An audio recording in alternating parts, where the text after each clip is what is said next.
And in Nollywood, the multiple award-winning movie Over the Bridge, which has screened to impressive ovation across the world, including in Italy, America, and around Africa, finally arrives the big screens in Nigeria. The debut screening, which held in Lagos, Southwest Nigeria, hosted the movie's cast and crew, including Ozzy Agu and Deyemi Okonlawon. Find details in this next feature. Following a lap across the globe, the psychological thriller Over the Bridge marks its homecoming in Lagos with an exclusive viewing experience with its cast and crew members. You do understand, right?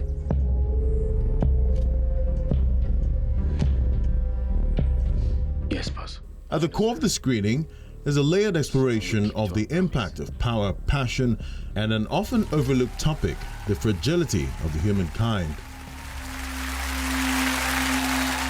On that day, I didn't see misdemeanor. I saw great. Directed by Tolulope Ajayi, Over the Bridge follows a high-powered business executive whose life faces a downward spiral, and his ambition collides with family and eventually his sanity. I cannot help you, Larry.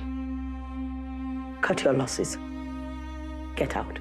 It's kind of difficult to express. Lagos has a distinct look and a distinct feel.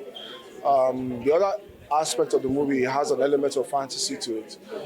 Well, myself, along with Casey Obiajulu, who was a cinematographer, what we're trying to capture Lagos was Lagos has a sense of a symmetry and a balance to it, and the framing style is a little bit different to show the characters' isolation. I think Nigeria itself is a country full of complex storytellers.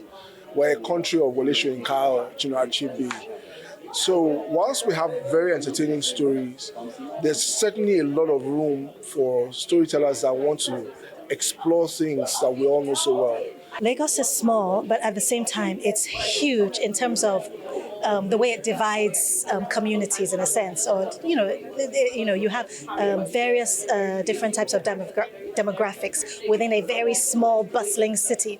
And I thought it would actually be quite easy for a man to escape from wherever he is and live very anonymously in a different part of town. So I started asking what would drive him there. What would be his need or reason to want to go there? And what is he discovering? What is he trying to either escape from, or what's he trying to learn? Along that journey, I started getting much more, drawn to issues about mental health, but not just in terms of, obviously, the very, very important, sometimes the tragic consequences of that being suicide, but also the process of overcoming our mental health challenges. As the credits roll, conversations range from the film's inspiration and creative process to Nollywood's growing appetite for complex stories. For this job, you're either leading the race or losing.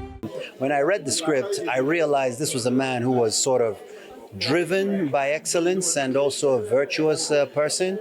And he was met with, a lot of temptation. And we all meet temptation in our daily lives. And also support. I was intrigued in the importance of people having the right support group around them, be it, in your immediate family or friends, because we're all going to have challenges. So might as well have, good people around you. So yeah, that was one of the things that drew me to Folarin's story.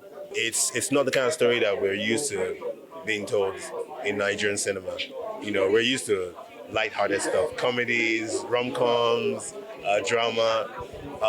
So I think it's about time we started using audiovisual platforms to really just enlighten our people, to open up our eyes, to get conversations going. Because it's very important that, we can have a good and entertaining film, but we should also try and pass across messages that could potentially save lives, and this is one of such films.